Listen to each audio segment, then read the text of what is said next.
السلام علیکم ورحمۃ اللہ وبرکاتہ. ہم ٹاک اور فرینہ صدیقی. میں نے بہت ساری کیسز میں دیکھا ہے کہ کچھ خواتین جو باہر کام کرتی ہیں، کسی بھی مجبوری کی وجہ سے یا اپنے کریئر کو بنانے کی وجہ سے یا کسی بھی اور ریزن سے یا اپنی صرف چوائس سے، ٹھیک ہے نا، وہ بہت کرٹیسائز ہوتی ہیں.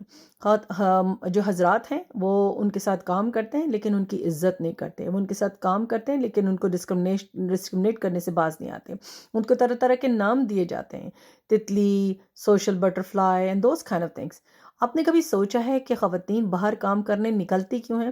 خالی ایسا نہیں ہوتا کہ ان کو ایک ڈیزائر ہے کہ وہ جا کے مردوں میں باہر بیٹھیں اور کام کریں اور گھر تھک کے آئیں. اللہ تعالیٰ نے نیچرلی عورت کو گھر کے لیے بنایا ہے، ٹھیک ہے نا. اس کا کام ہے بچوں کی پرورش، اس کا کام ہے گھر کی ذمہ داری. لیکن کچھ حالات میں ایسا ہوتا ہے کہ عورتیں گھر نہیں بیٹھ سکتی. یا تو مرد اس قابل نہیں ہوتے کہ پوری طرح ان کا خرچہ اٹھا سکیں، یا پھر مرد کیپیبل نہیں ہوتے، ٹھیک ہے، یا مردوں کے اندر اتنی شرم اور حیا نہیں ہوتی کہ اپنی بیوی کے لیے پرووائڈ کر سکے، یا پھر کچھ صورتوں میں وہ صحت یا کسی بھی اور وجہ سے قاصر ہوتے ہیں.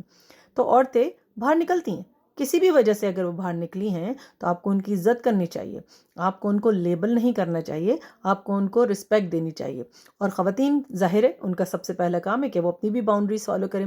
لیکن یاد رکھیے گا، جس طرح اللہ سبحانہ تعالیٰ نے مرد اور عورت کو، میاں بیوی کو ایک دوسرے کا لباس کہا ہے، گارمنٹ کہا ہے، ٹھیک ہے نا، تو جو لباس ہے وہ ڈھکتا ہے، خوبصورت بناتا ہے، عیبوں کی پردہ پوشی کرتا ہے، سرد اور گرم سے بچاتا ہے. اسی طرح میاں بیوی ایک دوسرے کو کمپلیمنٹ کرتے ہیں، وہ کمپیریٹرز نہیں ہیں، ٹھیک ہے. تو یہ یاد رکھیے، اگر آپ شوہر ہیں اور آپ ایسے کرٹیسائز کریں تو نہ کیجیے، کیونکہ اگر آپ کی بیوی بھی باہر نکل کے کام کر رہی ہیں تو یاد رکھیے what goes around comes around, ٹھیک ہے. اور اس کے علاوہ اگر آپ ایسے ہیں جن کو دوسروں کے حالات بالکل نہیں پتہ، جن کو ایسا کچھ بھی نہیں معلوم کہ کس کے گھر میں کیا چل رہا ہے، اور آپ کسی سسٹر کو دیکھتے ہیں، تو آپ رسپیکٹ کرنا سیکھیے. ان کو طرح طرح کے نام نہیں دیجیے، ان کے لیے آسانیاں پیدا کیے، اللہ سے ان کے لیے دعا کیجیے، اور یہ دعا کیجیے کہ آپ کے گھر کی عورتوں کو اس جگہ پہ آ کے کام نہ کرنا پڑے. یاد رکھیے، یہ جو فیمنسٹ سسٹرز باہر نکل کے یہ سب چیزیں کرتی ہیں نا، جن کو ہم بہت برا سمجھتے ہیں، جو نعرے لگاتی ہیں، اس کی بہت بڑی وجہ ہمارے معاشرے کے مردوں کا رویہ بھی ہے. ہم اپنے گھر کی عورتوں کی تو بہت عزت کرتے ہیں، ہم اپنے گھر کی عورتوں کو تو بہت بلند و بالا مقام پہ لے جاتے ہیں، لیکن دوسرے کی عورتوں کو صرف گھاس اور کوڑے سے زیادہ اہمیت نہیں دیتے، اس ایک بازار میں اڑتی ہوئی تتلی سے زیادہ اہمیت نہیں دیتے، کیونکہ انہیرنٹلی اندر سے ہم عورتوں کی عزت کرنا جانتے ہی نہیں ہیں، جو ہمارے دین نے سکھائی ہے. رسول اللہ صلی اللہ علیہ وآلہ وسلم نے فرمایا، عورتوں کو اس طرح ڈیل کرو جس طرح آپ گینے، جس طرح کرسٹل کی بال کو ڈیل کیا جاتا ہے، ٹھیک ہے. آپ گینے، ٹھیک ہے نا، نازک. اور اللہ تعالیٰ سے رسول پاک صلی اللہ علیہ وسلم نے اس بات میں ہمیں بھی خبردار کیا ہے کہ میں عورتوں کے معاملے میں تم سب کو خبردار کرنا چاہتا ہوں، عورتوں کے معاملے میں خاص خیال رکھو.